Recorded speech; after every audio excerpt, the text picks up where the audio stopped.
बिस्मिल्लाहिर्रहमानिर्रहीम। अस्सलाम वालेकुम।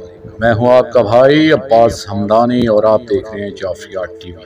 आज का हमारा मौजूद गुफ्तगू है हज़रत सखी सैयद मोहम्मद हुसैन शाह हमदानी नूरी शाह हजूरी सरकार रहमतुल्लाह अलैह पेशवाए तरीक़त सिलसिला फ़ुक़रा हुसैनिया हमदानिया।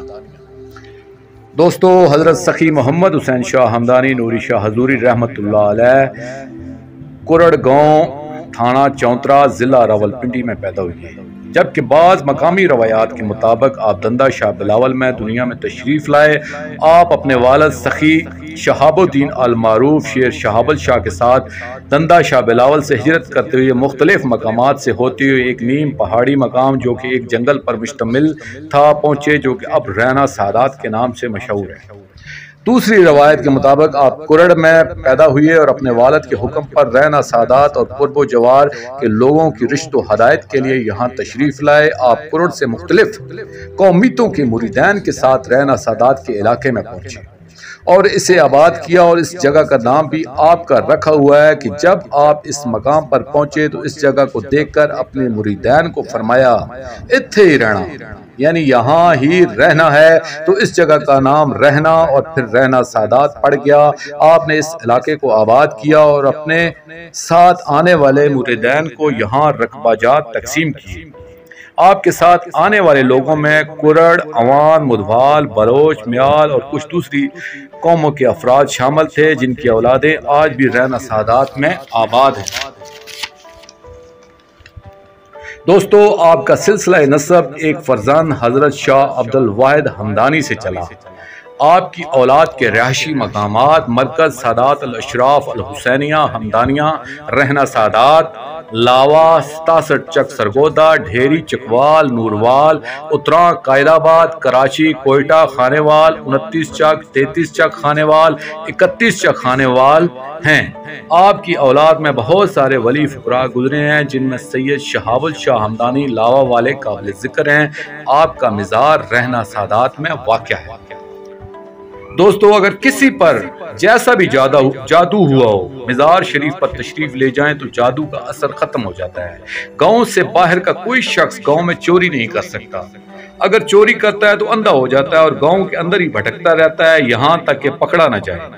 हर जुमराज यानी शब जुमा को मिज़ार शरीफ के अहाते यानी खानगाह और गांव में जितने मज़ारात हैं वहाँ पर रोशनियाँ चलती हुई नज़र आती हैं, जिनके बहुत सारे लोग शायद हैं। कुछ वाक़यात जो मुझे बहुत करीबी और मोतबर ज़राए से मालूम हैं, जिनकी सदाकत पर मुझे मुकम्मल यकीन है, वो आपकी पेशी खिदमत करता हूँ। दोस्तों, मेरा भांजा सैयद अदनान हमदानी जो कि हर रोज़ मिज़ार शरीफ पर जाकर दुआए अहद तलावत करता है, इसकी अपने एक रिश्तेदार से बहस हो गई, जिसने कहा कि दादा सखी मोहम्मद हुसैन नूरी शाह हजूरी अहले सुन्नत जमात से तलक रख रहे थे और आज़ादारी के बिल्कुल कायल नहीं थे। अदनान की ज़बानी वाक़या है कि मैं सुबह जब मिज़ार पर हस्ब मामूल सलाम और दुआ अहद के लिए गया तो मैंने रो रो कर वहाँ दादायान से गिला किया कि अपने करीबी ताना मारते हैं कि आप आज़ादारी के कायल नहीं थे। अदनान कहता है कि वो अचानक मज़ार यानी कब्र के अंदर से मातम की आवाज़ें आना शुरू हो गई, थम थम थम। अदनान कहता है कि जिस पर ये आवाज़ें मैंने सुनी तो मुझ पर पहले तो खौफ तारी हो गया, मगर इसके बाद मेरा यकीन पुख्ता हो गया और इसके बाद ये वाक़या मैंने काफ़ी सारे लोगों को सुनाया।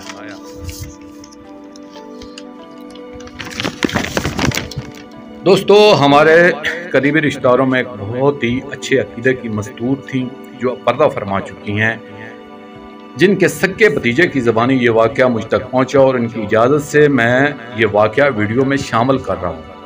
वो फरमाती हैं कि हम चकवाल के एक करीबी गांव, जिसका नाम लेना मैं यह मुनासिब नहीं समझता, अपने करीबी रिश्तेदारों के घर में हमारा क़याम था। इस गांव की बहुत सारी मस्तूरात वहाँ हमारे मुलाकात को तशरीफ़ लाई। बातों बातों में उन्होंने बताया कि यहाँ एक मिज़ार है जिसके बारे में मशहूर है कि वो करबला के शहीदों में से हैं और बहुत सारे लोग वहाँ हाज़िरी को जाते हैं। वो फरमाती हैं कि हमने जब ये सुना तो बहुत हैरानगी हुई, फिर सोचा कि अगर करबला के शहीदों में से हैं या निस्बत है तो वहाँ हाज़िरी को ज़रूर जाना चाहिए।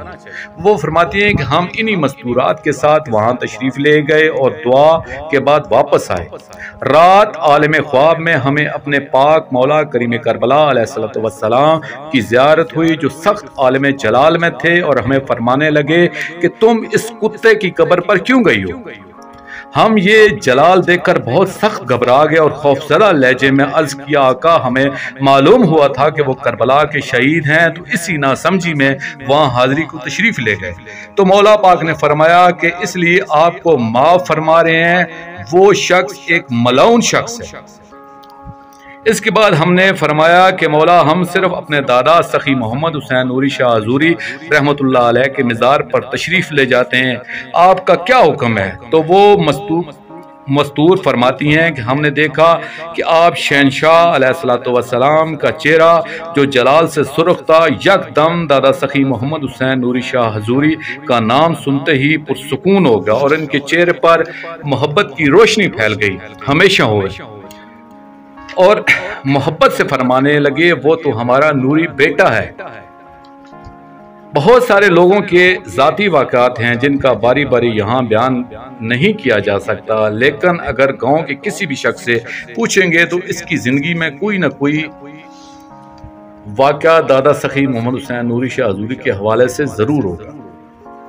میرا اپنا ذاتی واقعہ ہے کہ میں ہمیشہ مزار شریف پر حاضری دیتا ہوں اور شہنشاہ زمانہ اجر اللہ فرج شریف کے حوالے سے مزار شریف پر اکثر فردہ اور اجتماعی دعا کا پروگرام منعقد کرتا رہتا ہوں۔ ایک دن مجھے زیارت ہوئی اور میں نے دادا حضور سے شہنشاہ زمانہ اجر اللہ فرج شریف کے مشن و مقصد کے حوالے سے پوچھا تو انہوں نے تائید فرمائی اور بہت عزت سے مرشد کریم سید محمد جعفر الزمان نقوی البخاری سرکار دامِ ظلہ تعالیٰ کا نام لے کر فرمانے لگے ان کے احکامات اور کتابوں پر عمل کرو۔ دوستو ایک بات کرنا چاہوں گا کہ آپ کے اپنے جو بزرگ ہیں، جن کی آپ اولاد ہیں یا جن کے مزارات آپ کے گاؤں میں ہیں، یقین جانے وہ آپ کے منتظر ہوتے ہیں، ان کی ہمیشہ آپ پر نگاہ ہوتی ہے، وہاں ضرور تشریف لے جایا کریں۔ اپنے گھر کے بزرگوں کو چھوڑ کر کہیں اور چلے جانا یہ بھی اس بزرگ کی توہین ہوتی ہے۔